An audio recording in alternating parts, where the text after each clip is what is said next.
Good morning, mates. Nickaway. I'm on the north side of Bob Hall Pier this morning. I'm having to use my phone. I couldn't get the camera to connect, so not to worry. Hope you can hear me. Anyhow, we've got a slight easterly wind. Could be a thunderhead right in front of me, and it's causing a little bit of an increase in the wind, but it's still blowing east, and it's under 10 miles an hour. Surf is pretty calm. You've got one set about 1.5 feet. Water clarity about an 8. No weed, no signs of weed, and driving's awesome. Talk about the tides. Got a high tide, or we had a high tide 4:04 a.m. this morning. Low tide 9:21 a.m. Just in about an hour. Another high tide 12:32 p.m. and a final high tide 8:48 p.m.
Now we put a kit together for you guys. It's a complete go and get them POMP set up.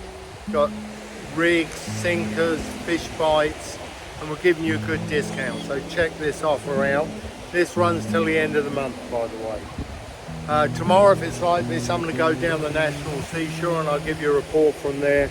But it's a beautiful day and I'm very lucky to be living here on this beautiful island.